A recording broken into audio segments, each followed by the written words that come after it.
Hi everyone. Today we're doing another episode of Two Guys with Mics, and I hope you'll enjoy it. So, what do you want to talk about? We have to start with Justin Trudeau and this stuff that that he's doing with India. Yeah, I just got that feed that he basically announced that he was concerned about Indian interference. Yeah, there's this guy Nazar who's sort of a known supporter of Khalistan, which India considers to be, I guess, kind of a terrorist problem. Right. And so Trudeau is claiming, well, he was just murdered, this guy, and Trudeau is claiming that India had something to do with it. Yeah, I think the murder happened like last year or something like that. Like it happened sometime. It was a while ago, yeah. Yeah, and they're accusing that there were some agents, Indian security agents, who carried out this murder in Surrey, BC. So I think that the concern is that this guy Nazar was a Canadian citizen, right, and it happened on Canadian soil.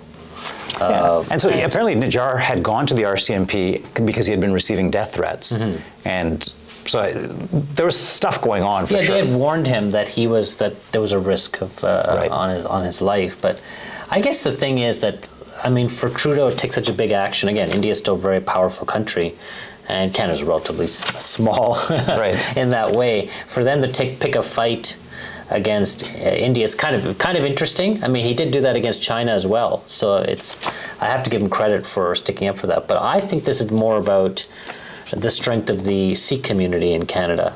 Yeah, I was thinking about that. How much do they support him, right? Like politically, like monetarily. Yeah, I think. Traditionally, Sikhs and Punjabis have been a huge support for the Liberal Party, and now we have Jagmeet Singh, who's on the NDP, and they're in a coalition arrangement against the Conservatives. So, I think he had no choice, even if normally he could have maybe looked the other way. He didn't want to do that this time, and he couldn't because under severe pressure. Well, it's interesting, right? We had Khashoggi in the U.S. a few years ago. Then, all this stuff going on with China interfering with our elections, and there was that lady Meng. There's just been a lot of these kinds of things going on, and I think, Trudeau, I guess he's trying to show that we're strong. Canada won't put up with this kind of stuff. Yeah, I think that this is he had to basically somewhat placate the community, and but at what cost? That's what I'm saying. I think we should talk about the cost. The cost might be very huge, because as it is, Modi and Trudeau are not friends. Yeah, I mean, I think he was snubbed at the G20 again. I think every time he's gone to India, he's been snubbed in some way. So he's not a popular leader in India at all. So and it may be all related again to the same issue that. Generally the pro-Khalistan movement is against the Indian government. So, the first time he went to India, one of his, the people in his entourage was a known pro-Khalistani person. Right? So obviously, if you're India, you're going to really? You're bringing in someone who wants to separate from us? Yeah, I can kind of get that. So I'm not in that pro-Khalistan bent, so I can kind of understand where India's coming from. And if you have, an openly separatist movement happening in another country, and that government is kind of, in effect, turning the blind eye to that or not doing anything, I can understand why they're upset. Right. Now, whether or not, they've been heavy-handed with Khalistan supporters in the past, that one could say that, there's been a lot of crackdown and probably unfair stuff going on, but it's a very complex issue. Well, and Canada and the U.S., I mean, we're basically nations of immigrants. Right. And so on the one hand, we have advantages because we have connections back to all these other countries, but those connections can become really negative if the politics and the disarray from other countries then spills over into our country. Yeah, I think we should be telling people to not bring those problems back here. We don't want to hear about that. Like when I go to the Gurdwara, I don't want to hear about, politics back home in India kind of inflaming what's happening here. And I don't think there's any real place for that. Like we should leave all that behind. So this is actually maybe a little bit of a tangent, but, this maybe does it come down to a little bit about how, Canada's always promoted this mosaic philosophy that, we are Indo-Canadians. Right. We're not just Canadians. Yeah. And, should we be telling immigrants those that are coming and those that have already come, hey, you know what, you're Canadian first. Yeah. So, leave your issues if you're coming here, leave your issues behind. Yeah, exactly. Because what that does, it just causes more division here. And so people over here start identifying as, I'm a Punjabi Canadian, I'm like a, Gujarati Canadian, I'm a Chinese versus I'm a South Korean. Like, we don't need to do that, because there's more and more divisions only going to create more problems. And instead of this, the Indo-Canadian community being homogenous, it's very divided. But why even have, if we start having Indo-Canadian, Chinese Canadian, I don't know. I don't know how far to push that, because on the other hand, I really appreciate that everyone brings their food. Yeah. Right? I think we have some of the best restaurants around because of this. It's fun to celebrate other people's cultural celebrations, but maybe we have to leave the politics behind. We have to leave. Yeah. There's certain parts that we have to really leave behind. Yeah, I think this is opening up. This whole thing that looks like they're going to do an investigation now. They've opened an inquiry into this murder and how did it happen. So this is just the beginning of this. So I'm not sure he's prepared for what's going to happen, because I don't know how he's going to take them on. So if we relate this back to Khashoggi, don't you think there's going to be some backpedaling? Oh, from because initially the whole Khashoggi thing, oh my God, the Saudis did it. They were behind all this. Yes. And Biden said, I'm going to do this, I'm going to do that. Yeah. And then he did nothing. Because politically, it's a disaster. Yeah, exactly. So I don't know how he's going to. That's what I'm saying. This of him taking this step, I don't know what he's trying to get from it, because it doesn't look like a winning solution. There's no winning situation here. You're not going to get India to say, oh yeah, we did do it, and so sorry, and we're going to. Actually, compensate the family for this murder. We're not going to see that. Right. But I guess, it kind of comes down to, so now India is very strong. Mm-hmm. And some people would say Modi is acting like a dictator in that country. Mm-hmm. China is very strong. And it's obviously a one-party rule. Mm-hmm. And, throughout, I guess, all the West, as much as we promote our democracy and our human rights and all that, we still kind of... I don't know what the right word for that is, but we allow this to happen. We happily do business with these countries. Mm-hmm. And I don't know, how much should we abide by our principles, and how much do we get swayed by economic factors? Mm-hmm. Yeah, exactly. I think that this, money talks and power talks. So I think right now you're seeing, as India's getting more and more powerful, like they're not going to be held to account because of these type of things anymore. And just like China's not being held to account for what they're doing, same thing's going to happen here. So it's kind of sad, right? Yeah, I think you can.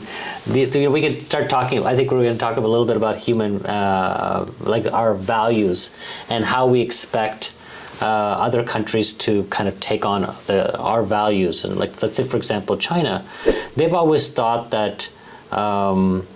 They've always said, hey, the West is spreading liberal democracy and, human rights and these international institutions of the International Criminal Court. And, these are universal values. That's the way we've always talked about them. But for them, they take what the West is saying as a form of oppression and racism.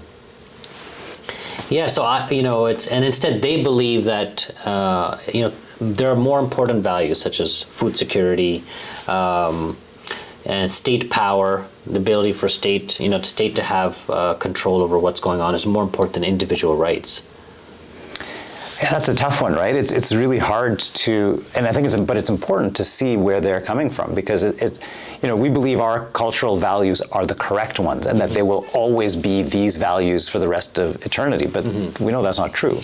Things keep changing. Yeah, I think liberal values. How long has this been around for? Maybe 200 years? Like, it's not been around for a very long time.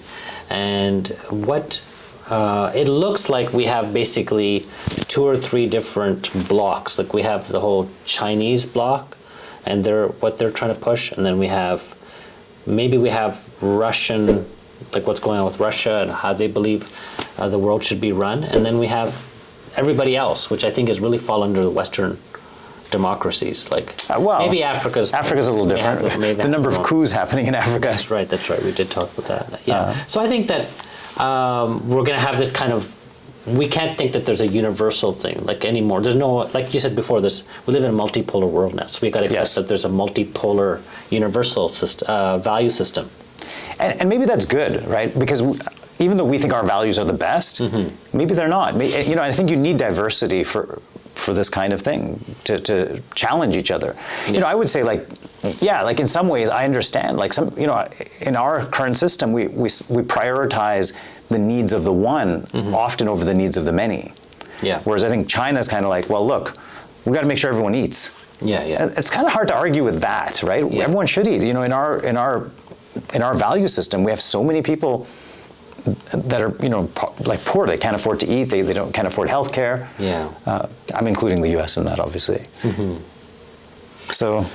Yeah, I don't know what's going to happen. This is, I mean, I think what it sets us up is that when you have differences in values like that, we're setting ourselves up for conflict, because when people have radically different beliefs about what is correct and the right way to live, then they're going to go fight for that.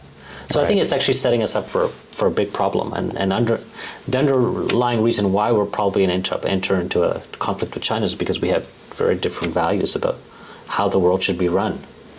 Yeah, that's interesting, right? And maybe for the last little while, things have been running fairly smoothly because we've all agreed that money was our value. Yeah, yeah. Or so the US has such a strong, they could basically dictate that this is the way we're going to do it. We're going to have like international court. We're going to have, the monetary fund, and we're going to have United Nations. But if people don't agree on those things, or don't think those things are that important, like, what's that, the World Health Organization, like during COVID vaccine, people are saying we don't believe in the World Health Organization. We don't understand why the World Health Organization tell us what to do. Well, and so if you look at it in the West, our values, like belief or faith in institutions is crumbling. Yeah. Faith in each other and trust in each other is crumbling. So we're actually becoming a much weaker society. Yeah. Meanwhile, other areas of the world are much stronger. So I don't know if you ever follow Ray Dalio. He talks about these different factors that he's seen, like empires, rise and fall over the centuries, and he's saying that right now America is starting its decline. Yeah, he says, I think it's going to happen over 50 years. Like, what does he say as a timeline? Well, what he's saying is there's going to be a lot of volatility now coming up, right? You could even have things like civil war. But there's going to be a lot of infighting, because even within, let's say, the U.S., there's disagreement. There's differences of values. Like, we see things differently. Right. I thought when I read his piece, he said that everything was really tied to the dollar. I mean, whatever was the reserve currency of the world was the biggest predictor of what was going to happen, like who was going to be on top. Right. And if the U.S. loses reserve currency status, it's finished. Because right now it can just print money with really no consequence. Yeah, exactly. And so that looks like, he predicts that, the U.S. will lose reserve currency status. But it probably is still going to take a while. Like, there's no other really strong, although we may not have one reserve currency. It may end up being multi-currency. Yeah, that could be. Because the Chinese are doing a very good job at that, insisting on doing trade in their own currency. Right. Russia tried; they were not quite as successful. India's trying to do the same thing. I mean, it makes a big difference for the economies of these countries to trade in their own currencies. Right. Exactly, because they just print their own money then, in effect. Is that right? That's why. Well, yeah, I think if everyone's borrowing from them, right. But if you're doing trade in your own currency, you don't have to go and buy the reserve currency. You're less dependent on it. Right. So then your relative strength increases. Yeah. All right. So while we're just chatting about cash and money and all that, I just came upon a very interesting article about decline of checks. And I remember as a kid that was one of the first lessons my dad taught me was how to write a check. And to be honest, I think my kids, I didn't really even have to give that lesson to them because they've barely written any checks. Have you had to teach your kids how to mail a letter? I don't think they know how to do that. I had to teach my daughter how to do that. But they've seen them, but they haven't thought. Stamp? Yeah, I'm not sure, because I remember that used to be a whole ritual around how to write the proper check, how to put an envelope, where to put the address, where to put the return address, and where to put the stamp. There was a whole piece to that. So it looks like, I think in the last 15 years, check writing has gone dramatically lower. It's only being used primarily for like big ticket items now. Like if you're buying like, I don't know, a refrigerator or car or something, people are using it. But yeah, I rarely write a check. It's there, and I'm always slightly irritated when I have to write a check. Usually, I'll write a check if I can send an electronic transfer, Right. like if, like you said, a big ticket item, or there's some kind of. I mean, the advantage of check is you're not paying right away. That's the only reason I might want to write a check, is that you got another like 5 days grace before they it cash it. Gets out of your account. By the time you mailed it, you got another couple of days. So that's probably why the people that are still using it are probably using it for that reason. Because I think apparently it's morally, it's actually higher socioeconomic class people are using it for these big ticket items. It's not. Oh, really? It's because they're right. Probably for financial gain, like Right. should they? I do find check usage, I don't know if you came across this, but check usage still seems to be higher in the US than in Canada for retail purchases. Oh, interesting. They actually take them at stores? A lot of stores still take checks. Oh. Which is I was shocked. There was a lady in front of me who was writing a check. It was just hard to imagine, right? Well, definitely seniors. Yes, older. Like definitely seniors are writing checks more than young people are. And the use of cash has also dropped significantly as well. And I think it was primarily caused by COVID. Like COVID really rapidly made that trend kind of go faster. Yeah, I guess so, yeah. But that trend was definitely happening. It was happening. Like my son, sometimes if he's going out, I'll say, take cash. What am I going to do with cash? I have my card. Yeah. I guess for us, I still imagine like, what if your card doesn't work or someone doesn't accept the card? But I'm not even giving an allowance to my kid in cash. Now he just has his debit card, and that's pretty much it. Yeah. So what do you think? Is that good or bad? Like, how does that affect anything? Yeah, I think it's okay. The only thing I just don't like is that everything is tracked. Everything is tracked. Government loves that. Sometimes you just don't want things to be tracked necessarily. What kind of expenses? I don't know. It's just like you just want to kind of have some freedom to like spend without somebody else knowing, whether it is buying, I don't know, fruit or whatever it is. Like I just don't want to necessarily everything recorded. If I saw a list of all your purchases, which many people have access to, they can predict who you are. Exactly. To pretty fine detail. Right? Who you are, what you like, how to market to you. Mm-hmm. So we do give up a lot of information through that. I think it's a type of freedom, whether or not it's a big deal or not. But I just feel that it's nice to kind of not have that worry and not have it tracked. So it's kind of something I think people who never had it will never care. But it's another example of giving up privacy for convenience. Like we're doing it all over the place. Like you use Google Maps. Yeah, that's true. Google knows exactly where you are and where you're going and when, right? Yeah, that's true. That's true. There's so many. I know. I think about that all the time. How much of my data I give up willingly because I'm getting a little bit of added convenience. I was just talking with a guy who was, in the crypto. They're trying to see if they can create a venture on this, like a business venture where they can help people to own their own data and sell it. Right. So put it onto the blockchain, this type of personal data, and then sell it to companies. So. I feel that's a bit more fair. I should get compensated beyond the little added convenience that they're giving me. Yeah. I think it was a small amount of money, only like maybe $10. Like it was, it was a really $10 a month. Like it was a relatively small amount of money, but there has to be a way to really have some better financial rewards for that type of information, or to have an option not to share it. Yeah. Right. Yeah. Whatever happened to Bitcoin and I thought we were going to be using some kind of blockchain money at some point where we could maintain privacy. Yeah, I don't know. I mean, it looks like development's still happening. I'm not so involved in Ethereum anymore, but I think that the technology is still valid, but they have to, I guess, to scale it, they have to make some improvements, I think, in the efficiency of these transactions and things like that. So I don't think we're some time away. We did chat, I don't know, I may have talked about it at one point about the Middle East and the power about the Middle East and how much money they had.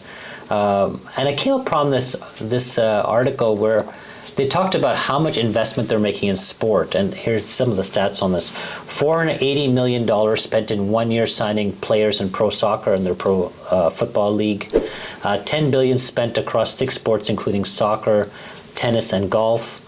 Live Golf merged with the PGA. And an example of how I would say like subservient, like the people have become to the Saudis, is that Phil Mickelson, who's considered one of the best PGA players of all time, took $2 million plus contract or fee, even after called the Saudis scary motherfuckers. Like, he at first was saying how horrible this is, that they were going to start Live Golf, and then he ended up like joining forces with them. It just tells you that. Yeah, well, coming back to what we were talking about, if you have enough money and or power, people will do what you want. They'll eventually succumb to whatever you're asking. Yeah, so we have principles versus, this is the multipolar world we're living in. I think we're underestimating the Middle East, because they have so much actual money. They actually have money. Like, whereas like Russia doesn't have as much money, or like China's like going to go into debt or whatever is happening with their economic system, but the Middle East is awash in money. They don't know what to do with their money. Right, and they've been socking it away for whatever, decades, right? Yeah, I mean, all I hear every day is about people wanting to move to Dubai now. It's that it's become the place to go because there's so much money there. Right. It's like the new gold rush. Well, and last time we talked about how they were building that new trade route to rival the whole Belt and Road Initiative from China, and it was going to connect Europe, Middle East, and India. Yeah. Right? Europe wants to get connected to both of those places. So I think the Middle East, I have to hand it to them. I think they're actually being very smart, very strategic with this whole thing. They're capturing cultural. Yeah. Right. Yeah. So why do you think that they're doing it? Because these are not. They're willing to lose money on these sports. Like, there's not going to be money makers. Like, they spend $480 million. There's no way they're going to recover $480 million for signing those soccer players. I think they're playing a long game, though, here.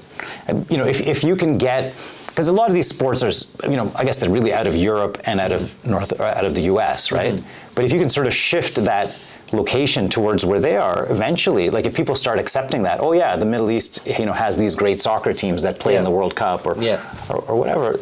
I mean, it changes our opinion of their culture, like of the soft power that they have then. Yeah. But I think they are going to make money on these things eventually. Eventually, I think you're probably right. And maybe it's like they're looking at tourism. They're looking to really build tourism. They've been rapidly giving more rights to women. I think just a couple of years ago, they weren't even allowing women to drive a car in Saudi Arabia. Yeah. And now they have the ability to drive a car. You're seeing women. It's some movement. I don't know if I call that rapid, but it's some movement. A women's soccer team. Yeah. Like, they're spending a lot things that would never allow. So maybe this is a good thing, right? Yeah. Like, even in China, that's what I used to feel like. Maybe it is good if people there become wealthy. Well, it is good because it's less suffering overall. Yes. And then maybe people will start demanding more. They say you can't keep us subjugated. We want more rights. And that was the whole thing about Richard Nixon going to China, open up in 1970 or whatever, to go and open up relations, because in effect, that was the starting of China's rise, like opening of their economy, like starting, and I think look how many people have benefited. But I think we have to be willing to accept that, these people, the Middle East might take these values, but might take and change the values. It won't be the same. Yeah, it won't be the same. But you just don't want to see, I guess, according to our values, we still just don't want to see any group of people being persecuted or being held back in some way. Everyone should have some freedom to do what they like. Right. Yeah, so I think it's they're whitewashing their reputation. I think this is what it is, because the murder of Jamal Khashoggi, and then previous regimes have used sport as well to whitewash. I mean, if you want to look at Hitler, Olympics 1937 or 38, Russia most recently had that Winter Olympics where they were there was so much. Countries didn't even attend, and I know China's also done that as well. Sure, again with the Olympics, right? Yeah, I think sport brings people together, so it's it's one of those things that can really change someone's opinion if you're having a great time. Actually, I'd be curious, because I know that Qatar had the World Cup, the FIFA World Cup. Right. Did that actually? I'm curious. How when people think of Qatar now, did they get their money's worth? Did something actually happen as a result? Yeah, we have to ask some of those tourists who went there what do they think about the whole thing, but. Yeah, definitely. I think it's a really interesting thing. We'll keep definitely an eye on what's going on there. But what do you think? Do you think that we should be trying to stop them? I don't think so. You have Congress that is investigating the merger of Live Golf and the PGA. I think, we should investigate, obviously, things like, we have antitrust, there's some national security things and things like that. But I don't know. I mean, I don't think it's wrong. Remember when Sony bought, what was it? They bought Paramount, or like that was a big deal when we were little. Yeah. I'm like, oh my God, the Japanese people own over Hollywood. And now it's like, how has it really affected anything? Yeah, I'm sure it has. Behind the scenes, there's probably some things that we don't know that are happening. But we live in one world, and I think we can't really stop people from doing this. Yeah, and I think even if they want to stop it, I don't think they can actually do that. Right. There's just nothing they can do. The only thing I think that's important, though, is we should also be allowed to go in and buy Saudi companies. Yeah, that's true. Right. As long as it's equal footing, I think it's fine. That was one issue I've had with the Chinese, though. Yeah. They don't allow equal footing. Right. Yeah. So. Yeah, I think that's it. And so let's move. This is a perfect segue right to the semiconductor industry. About basically who's going to own this really important technology for this. I think that has a lot of importance in AI and smartphones and so on. So we talked a little bit about the U.S. investing a lot with the new infrastructure bill and the chip bill. They're basically building 2 plants. TMSC is building 2 major chip factories in Phoenix. They're spending $40 billion. To build these plants, but it looks like there's going to be a major problem of skilled workers. Right. Like the number of people they're going to require to run these factories, they don't have in the U.S. Actually, I just read that TSMC is going to be training German students in semiconductor, I guess, in that industry. Oh, wow. So I'm surprised that we haven't seen a similar announcement for the U.S. But I think it's about time the U.S. did something like this. For decades we've allowed so many of these important technologies to really other countries to take the lead. Like Taiwan's such a small little country. How did they get such a massive lead in this? And why is the U.S. now like such a secondary player? So I think they're trying to play catch up. Whether it'll succeed or not is a good question. Last week we talked about the iPhone 15. Did you end up looking at what happened with that? No, it's exactly what we thought. It's a little bit better screen, a little bit better camera. We were right on about that. It's nothing super exciting. Awesome. I just want to end off about I think we usually do a little politics chat, and I think the only thing that's happening right now is that the House Republican majority is looking at impeaching Joe Biden. They don't have a reason. They're just want to do it because Trump got impeached, so they want to help Trump out for that reason. But it's really about Hunter Biden. Like they want to find something because of the son. But what's interesting about this whole situation, I'm so very surprised we're even here, because a most recent poll that just came out showed that Trump and Biden were pretty much neck and neck. If anything, Trump had a 1% lead over Biden in the polls. And it looks like people are really concerned about Joe Biden's age. Now, he's only about 3 or 4 years older than Trump. But he looks older. He acts older. Yeah, he acts older. But has he actually, shown any signs of dementia, or, has his age actually impacted his performance? That's my I haven't seen that. And so I feel it's a little unfair that they're kind of going at, people are judging him on his age. Yeah, I mean, you're right. It is unfair to be judged on age. Unfortunately, I think if you look back at presidential elections, the taller candidate has usually won. Oh, interesting. Right? There's a lot of really weird things. Like humans we're weird creatures. We're certainly not like Vulcans, right? We don't do things based on logic. Right. And I think Joe Biden, when I think about him, he does look like a grandpa. And Trump, even though I don't really like the guy, he seems to have energy and. Even the guy's having multiple Big Macs. And how? I don't understand how he's still alive. He's more likely to die of a heart attack than Joe Biden is over the next 4 years. Right. So I think that you're right. It's something psychological about the fact that Joe Biden kind of walks a bit slower. His hair is completely white. Yeah. He's got more wrinkles on his face. Like people. He looks frail. Yeah, he looks frail. I mean, that's the word. He looks frail. Yeah, and so even though Trump is kind of fat, he doesn't look frail. Yeah. So I feel this is a type of ageism, and as long as I think people got to recognize that we're doing that, because it's going to have massive impact. That we're going to judge him on that record, on his looks rather than on his record. Because everything seems to be done. He's done pretty well over his 2 years. I would say I'm actually surprised at how well he's done. I wasn't expecting him to do this. Like he's done some good things. Yeah, with Ukraine, to be able to bring people across, signed a bunch of bills. I think more bills than any other president who's done in their first term. Yeah, just like we were talking about, the semiconductors, the CHIPS Act, the Inflation Reduction Act. I mean, I don't agree with everything he's done, but he's done quite a bit. All right, well, I think this is a great episode today. Thank you, everyone. If you enjoyed it, please subscribe to the channel. Leave us a comment. Let us know what you'd like to talk to on the next episode. And we'll see you next week. Take care, everyone. Bye.